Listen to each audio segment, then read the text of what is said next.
Igbo ndị mana ege ntị ekene kwa m ọnụ. Igbo ndị mana ege ntị ekene m ọzọ. Asị ka m jụọ unu mgbolo one ka ihe ya eme unu na-amala ihe. Mgbolo one ka ihe ya eme unu na-amala ihe ụmụ ndị ala. Mgbolo one ka ihe ya eme unu na-amala ihe. For how long ka ihe ya eme unu na-amala ihe. Onye ọbụla mkpọrọ iyi na vidiyo anụ nwa dibe. Onye mkpọrọ iyi na vidiyo ya dibe, and I'm not apologetic about it. Unu na-emechu mmadụ ihu, unu na-emechu mmadụ ihu, unu especially ndị Igbo, some of these people say na ha ji ego, unu na-emechu mmadụ ihu, abododo unu ọnụ, abụlụ unu ọnụ. Go and read your Bible, ka unu ma that ndị ọbụla si from the east, ihe ọbụla that associated with east and in the Bible comes with wealth and divine orchestration from God. Starting from Genesis, when east was mentioned was in the Garden of Eden. East, east, rivers flowing in the east. Mgbe Ezekiel, the same thing. Mgbe Job, the same thing. The wise men from the east. Everything in FC from the east. Na Bible basically. What is the problem of the east? In the Igbo, kita abulu no, kam joke no, abulu no. Kedi he menji we ku ha no. Ewe news na fly. This news kita, this invitation card anu kita. Invitation card I can call Leon. As in again a special invitation. You are highly invited to the unveiling of the prototype of 1.5 billion naira palace. 1.5 billion naira palace. Una amakwa ihe. N'obodo onye ọzọ. Even ha nwa obodo ha alụgo that kind of thing na be ha. Ha nwa bụ ndị obodo ha alụgo that thing na be ha. Sometimes na ebe brain unu this 1.5 billion una man tiya webata ufu investment na Igbo anyị. Una man tiya ko webata ufu investment na Igbo anyị. Obugodo ufu asị na ndị Igbo nọ na Lagos, ndị age grade nka nọ na Lagos gbakọrọ aka ọnụ rụọ ultra modern hospital that cost 1 billion naira, rụọ ultra modern market or school or ebe a na-amụ tech na Igbo anyị. Church, the church man, the worst of enemy of ourselves, but some of these people ego de naka, for some of these people ego de naka, and make and then amachari. Nobody making a palace of 1.5 billion naira prototype of Obi of Lagos and the celebration of his new Ofala festival and New Yam festival. Nobody mad. Obi of Lagos. Fear helune me abon aso agade nwanyi otutu n'iro tufia unu n'obodo mmadụ ka na-eme ofala eme ego 1. Why wouldn't the people feel threatened? Ndị ọbụla emela arrest n'iha government of Lagos tụwa unu nga. The government of Lagos tụwa unu nga. I'm not ready to use my platform. I say no ndị Igbo na ndị Igbo unu amara ihe. You guys are not at candy zombie na machasiri ihe. Government of Lagos to unu nga. Ha nwa obodo ha spend a good kind of money na be ha. Everywhere they demolish properties in the Igbo. Everywhere ekwugo me ha several and I'm still saying it again.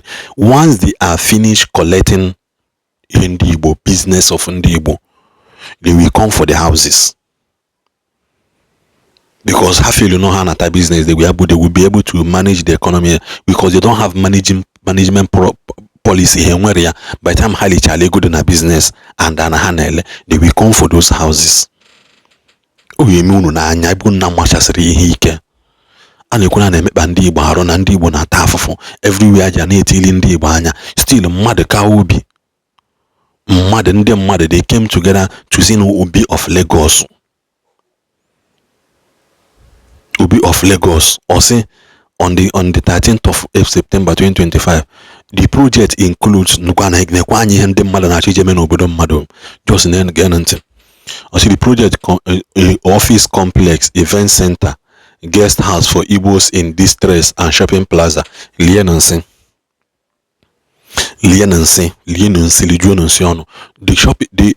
This office complex, why had the man and Igbo.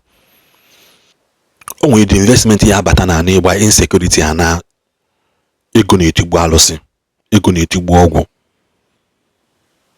ọ na-ada Dangote nọ kịta nwere ihe ya agwọta n'ọgwụ ka Dangote daa.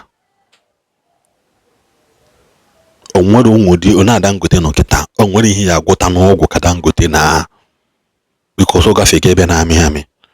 Enwere investment ihe hit ya n'Igbo anyị ọ dụrụ si limited ọ bụ na witchcraft na ndị ọjọọ na ndị na-esu atịkpa nọrọ n'obodo ndị ọcha. Ụra ha nọrọ ha nọ ha jụrụ eju. They make it open.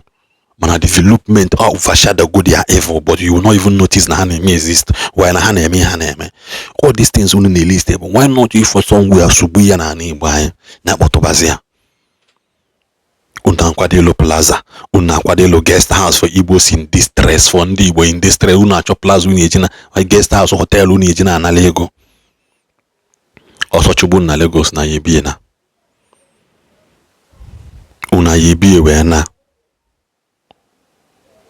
una yebie na now nezi ihe menu now na the Lagos state government we mee gịnị. They go to those people. As police have arrested a self-proclaimed Obi of Lagos along with 3 other accomplices. False plan to unveiling a ceremony. Police got them arrested. Or we say again, their statement or say police arrested self-proclaimed Igbo of Lagos, Obi of Lagos along with the Lagos State Command today, Wednesday, 10th of September 2025. Successfully arrested the self-proclaimed traditional ruler who paraded himself as the Obi of Lagos along with 3 other also who paraded himself. Nene kwa yakun na first statement and use no who parades himself onye chilege no obodo onye ozo. Why can't you people be comfortable with Isas also chairman or imago chairman ndị Igbo? Una organize you at least every 2 years and what onye ozo elected chairman ndị Igbo. Onye na-afụ maka ndị Igbo n'ebe dị otu a, onye na-afụ maka ndị Igbo, secretary Igbo group nka enwe chairman enwe secretary enwe vice ya ama na ndị ọbụla nọ mainland na ndị Igbo ha na control ha. Secretary ndị abịakwa na Festac enwe ndị ọzọ ndị ọbụla nọ island asị na ndị chairman ndị Igbo na island. In case of ihe ọbụla na-eme na within island all they are aware of it.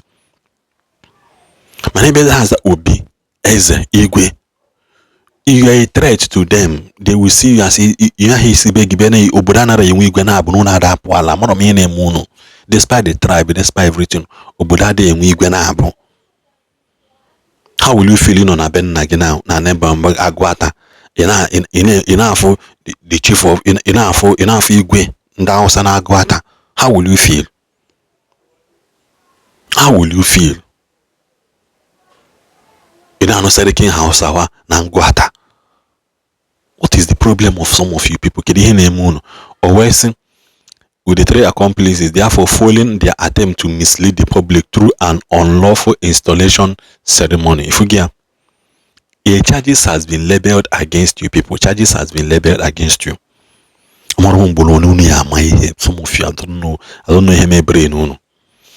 Or see on number 2, the principal suspect, Engineer Chibike Azoka, male, age 65, an indigenous of Obodoku Ancient Kingdom, Ide-Ato North Local Government Area of Imo State, was arrested alongside 3 other conspirators: Chief Chibuzo Anim, male, 57, Chief Martins Nwadeka, age 65, and Mr. Ikechukwu Franklin Nnamdi, male, age 41. All 4 suspects are presently in custody at the Lagos State Police Command Headquarters, Ikeja. 3. Intelligence available to the command indicated the group has finalized arrangement to unveil a prototype of a purported 1.5 billion palace of Obi of Lagos State on Saturday at Apple Hill, Amodofi. Acting on this information, the Lagos State promptly sealed off the venue in order to foretell any breach of peace and protect unsuspecting members of the public from being misled. Furthermore, of this improvisation action, the command deployed manpower for, in concluding, continental police operator, Eco Strike Forces, and other within the area. The suspects are currently in detention and investigation is pressing into their finances activities. The outcome of the investigation will be made public and they will be charged to court accordingly. You go those things if ihe ọzọ ndị be anyị na-eme disgrace mmadụ up and down. Ọ ka mbịa melu na ebele no ihe onye metere ya wele isi ama gịnị bulu. Na gezie ntị ka ịnụ ihe somebody si Ogun State ka Osun State ka ọ dị gịnị wee kwuo about that onye anọ kwa Lagos ka ọ bụ ka njọ ka ịfụ ka ndị anụnwa si eme. O wee sị Honorable Oba Omotoyosi of Guinea I have directed my team to file a petition against one Chibike Azubike parading himself as Obi of Lagos, and we bring this up to our traditional rulers council meeting coming up this Friday. This act of provocation against our people will not go unanswered. In another Oba from Ogun State to Osun State Kusi, we quit this thing. Why can't you no longer wait this kind of money? 1.5 billion naira project. Are you guys okay?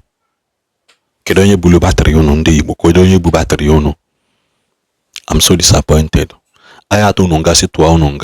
Yes.